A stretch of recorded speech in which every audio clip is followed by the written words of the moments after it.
Hi, I'm Sally, and this is my summary. Nick and Tom walk into the Porter's house after past the hallway. They walk into a room and met Nick's cousin Daisy and Miss Baker lay on the sofa. They chat together. And this is my content. We walk through a high hallway into the bright rose-colored space, brightly built into the house by French windows at either end.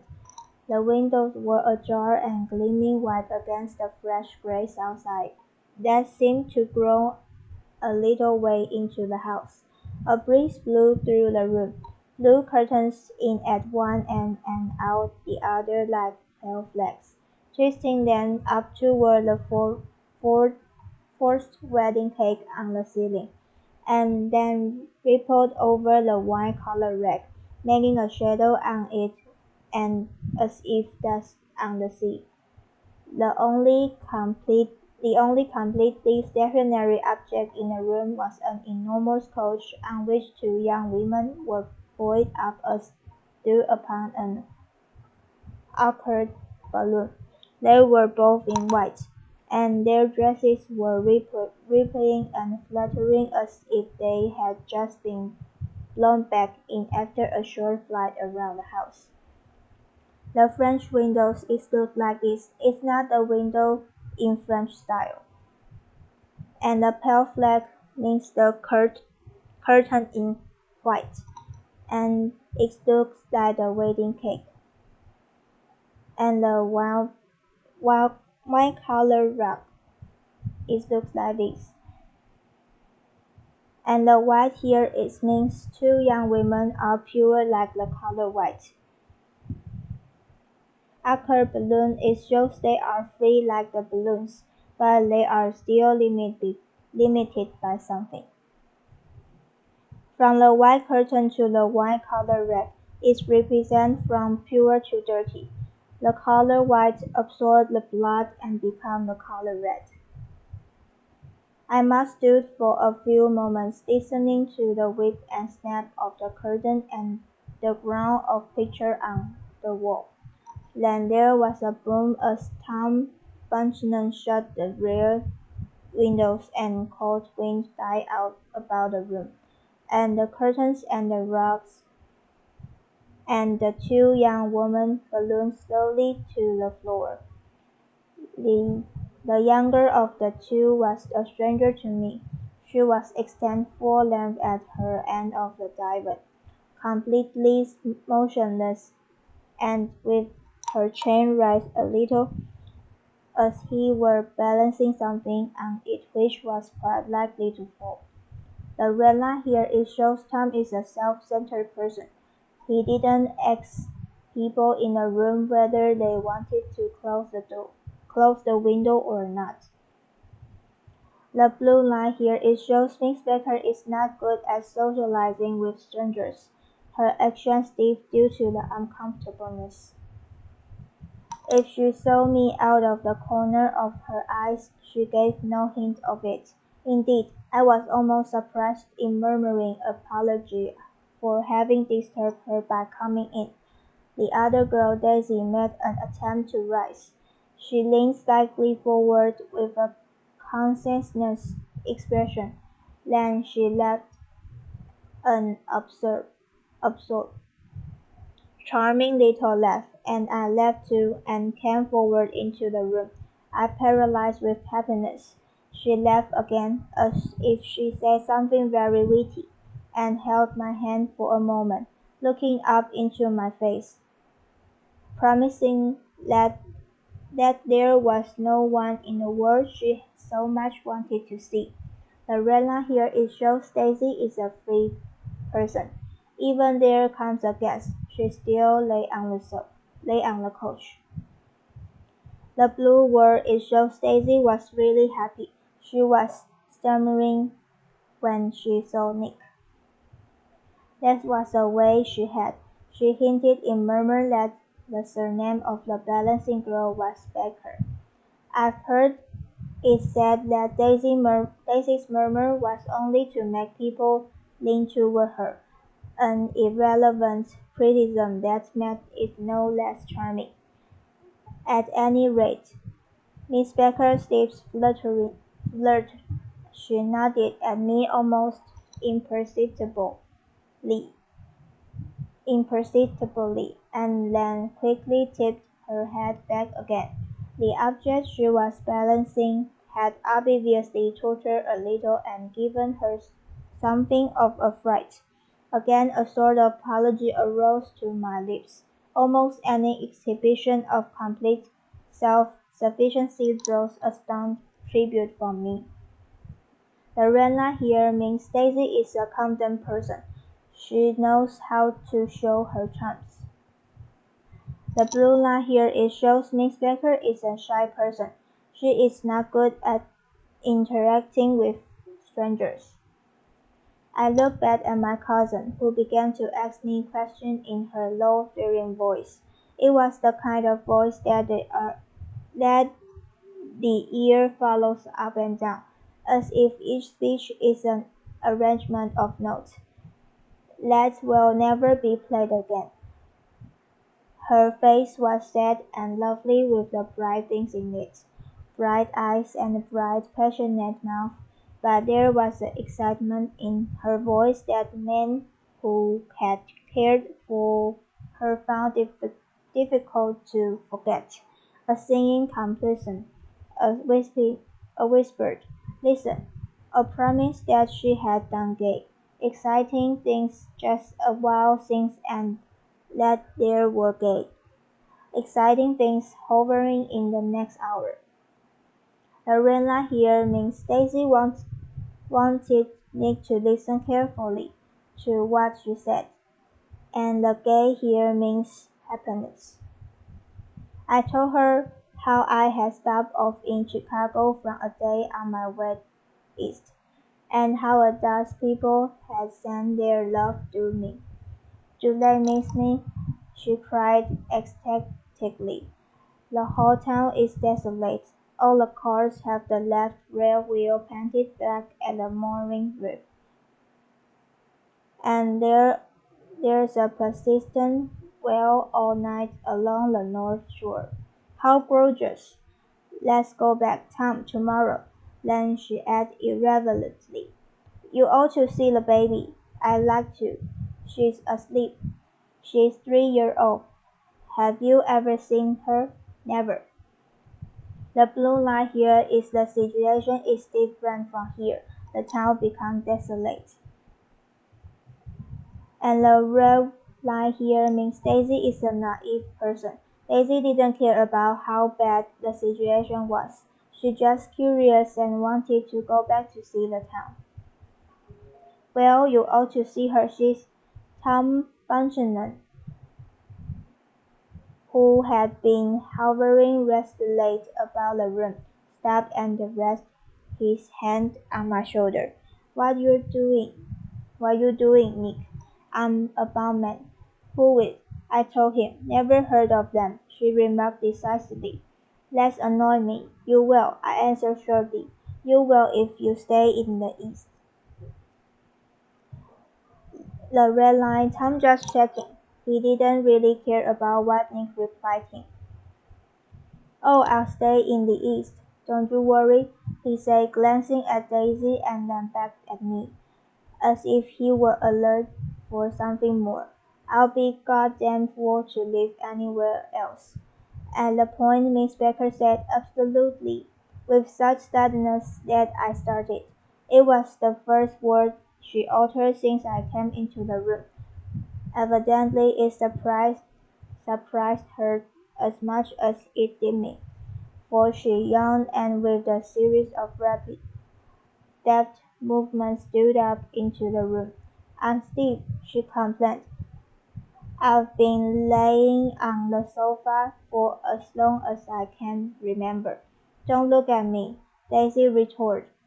"I've been trying to get you to the New York all afternoon." The red word here, Miss Baker only joined the topic that she was interested in and familiar with. The blue line here it shows Miss Baker is a shy person again. After Miss Baker was familiar with the situation and she started to join the conversation. "No, thanks," says Miss Baker to the four cocktail just in front of the pantry, are absolutely in training. Her host looked at her incredulously. "You are." He took down his drink as if it were a drip in the bottom of the glass. "How you ever get anything done is beyond me." I looked at Miss Baker, wondering what it was she got done. I enjoyed look at her. She was a slender, small-breasted girl with an erect carriage, which she accentuated by throwing her body backward like a young cadet. Lorella here. After Miss Baker's debate with Daisy, Nick started to feel Miss Baker charming. Her gray, sunstruck eyes looked back at me with a polite, reciprocal curiosity out of the one charming, discontented face.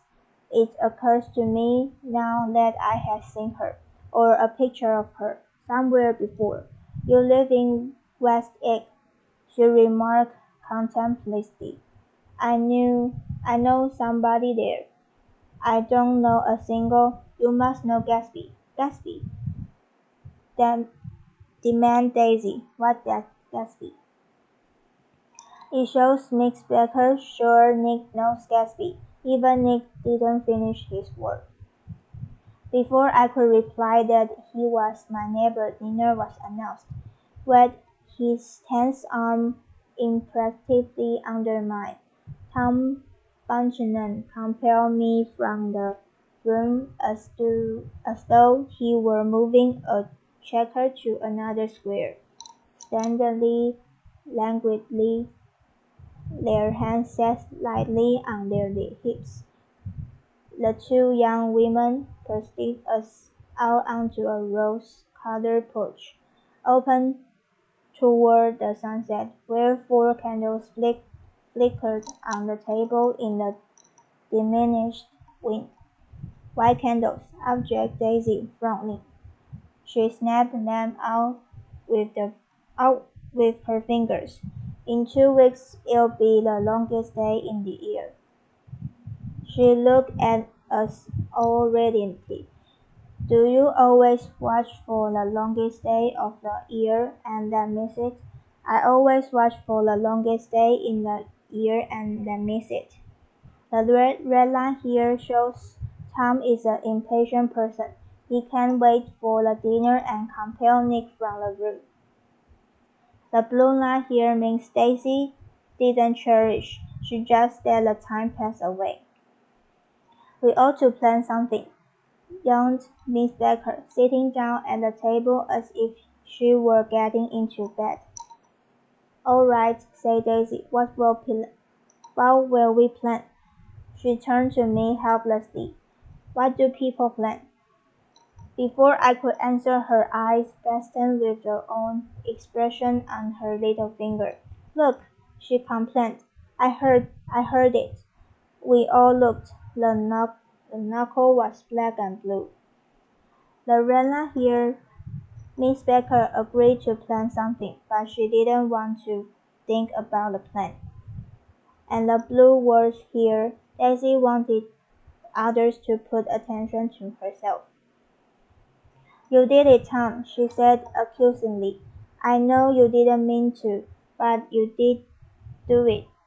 That's what I get for marrying a brute of a man, a great, big, hawk physically specimen of a—" "I hate the word hawking," objected Tom crossly. "Even in kidding, hawking," insisted Daisy. Sometimes she and Miss Baker talk at once.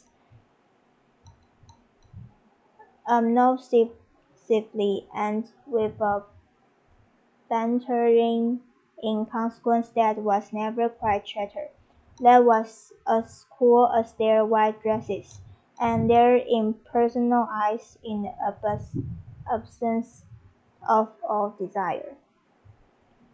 The red line here, Daisy is an outspoken person.